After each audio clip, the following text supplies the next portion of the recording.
This is the Smart Poker Study Podcast for players who are always striving to be better today than they were yesterday.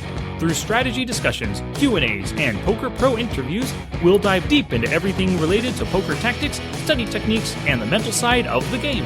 All in an effort to improve your skills, maximize your profits, and to make you a lifelong successful player. This podcast is brought to you by SmartPokerStudy.com, and I'm your host, Sky Matsuhashi.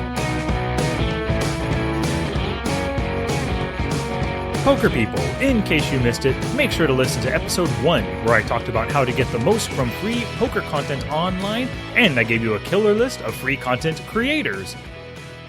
Hey, poker people, it's a new year, and you know what that means. Let's set some goals. And I'm not talking about resolutions. As a popular blog once said, resolutions are for chumps, I choose revolution. Let's skip the namby-pamby, unimportant, pointless resolutions. Those are in the past. Let's make real changes in our lives. We want to do things we never thought possible, make giant strides we thought were beyond us, and achieve like no other. Let's start our own personal revolutions. So everything I discuss here will be in the show notes for this episode, which you can find and follow along at smartpokerstudy.com/2. Alrighty, let's talk about why we play poker, making smart poker goals, and how we can best go about achieving these goals. So the overview for this episode, we'll start with a discussion about why you play poker, because the reason you play will definitely inform the goals you make. An aspiring pro should have different goals than a weekend warrior. Next, we'll cover making smart goals that help to propel you to success. And finally, I'll give you some insights into additional steps you can take that will help you achieve those smart goals. And everything we discussed today is, of course, poker applicable, but the principles can be applied to any other aspect of your life. You can use this process for improving your family life, work life, relationships, hobbies, sports activities, and anything else you can dream of. Now here it is, today's podcast mission. At the end of this podcast, you'll be able to create smart poker goals for yourself, learn some insights into steps you can take to help achieve your goals, and you'll have a new accountability partner to help you along the way. Alrighty, so the first question you want to ask yourself is, why do you play poker? Do you want to be a poker pro someday? Are you in it just for the extra income?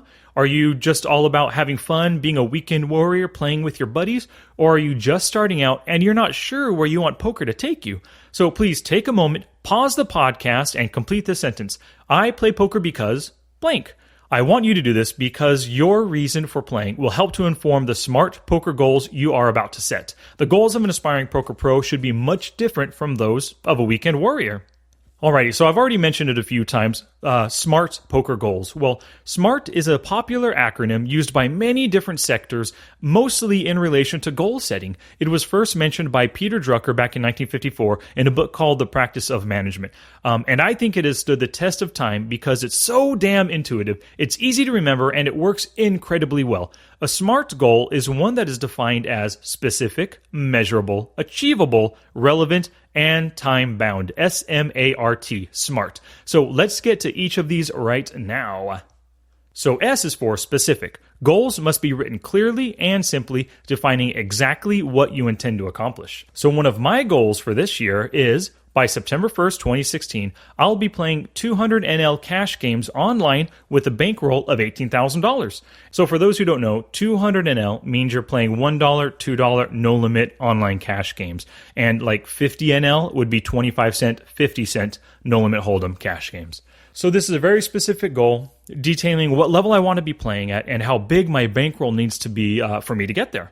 And now, some people will tell you that you shouldn't have financial goals in poker. Well, I say bollocks to that. They think that striving for financial goals can lead to tilt when you're running below expectations or on a long downswing or break-even stretch. Well, I view poker as a business, and the overall health and viability of any business is measured in profit. So if going on downswings or break-even stretches tilts you, then you've got to work on your mental game and your understanding of variance. And working on your mental game can absolutely be one of the smart poker goals you come up with in this process.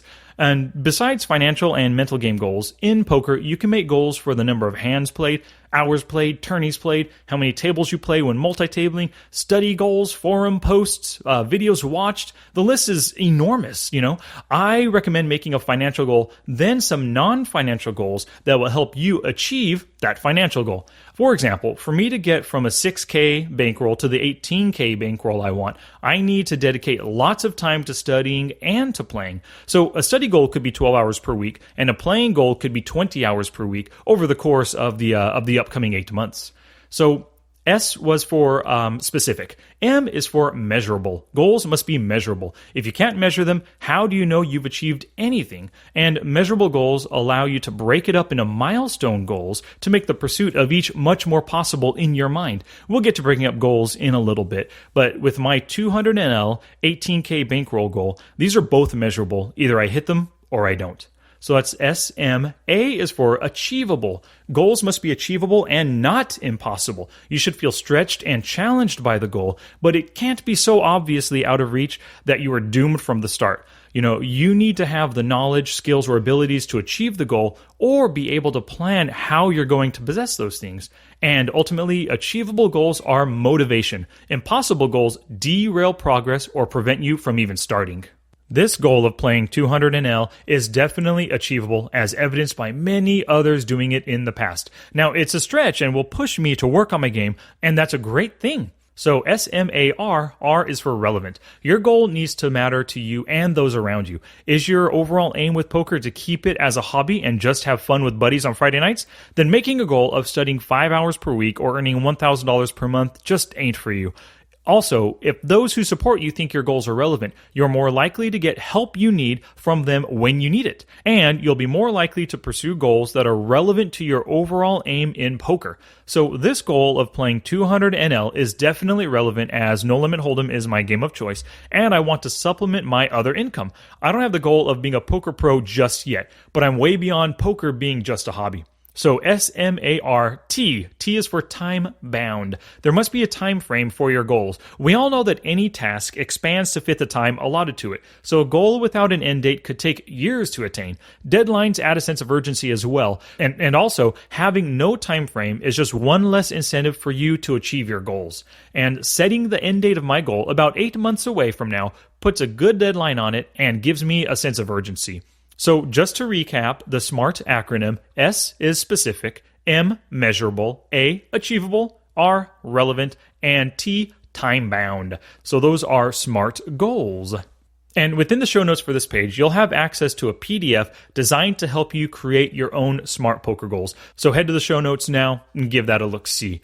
And now, here are some additional insights to help you achieve your goals.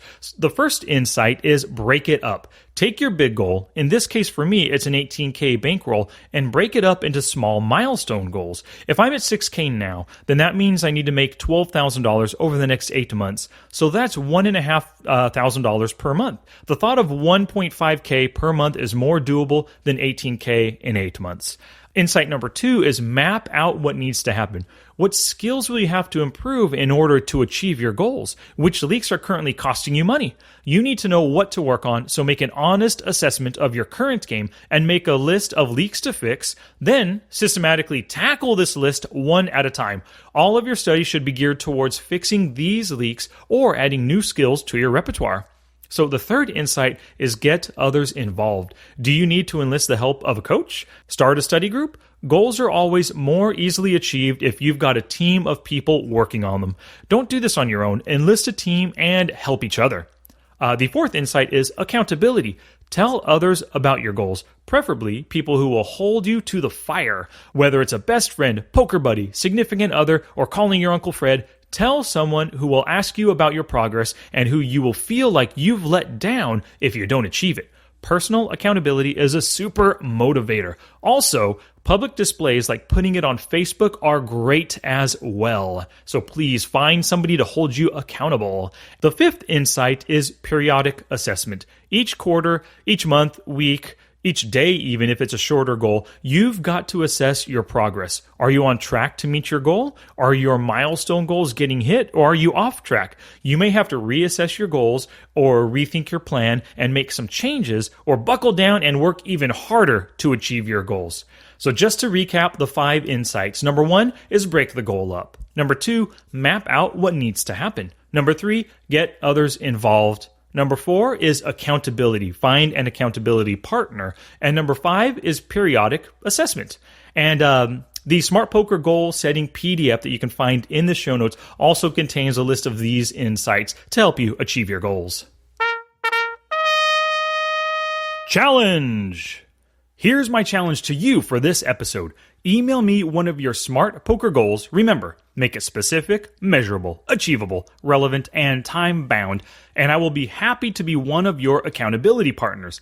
I'll mention your name and your goal in an upcoming podcast, and we can all follow along in your pursuit with periodic updates. I'll email you occasionally to discuss your progress, and I may even have one or more of you on the podcast with me to discuss your achievement and how you did it. I'll mention you by name, but if you'd like an alias or screen name, just let me know. Or, actually, awesome. Let's do this. I'll use your real name, PokerSite screen name, or superhero name of your choice. Just let me know which you'd prefer. My email is sky@smartpokerstudy.com. Now it's your turn to take action and do something positive for yourself. Oh, that's it now. Get out there and be somebody. Go write a book. So to recap everything we talked about here, we discussed why you play poker and how that's relevant to the poker goals you set. We discussed smart poker goals, and let me ask you a question. What were those again? Can you repeat them to me? Pause the podcast right now and recite SMART. Did you get them all? And finally, we discussed some insights into ways to help you achieve your goals, and I challenged you to send me your SMART goal so I can be an accountability partner. Well, that covers smart poker goal setting. Let's start our own personal poker revolutions. Please go to the show notes at smartpokerstudy.com. Now it's time for a poker review. For links to everything mentioned here.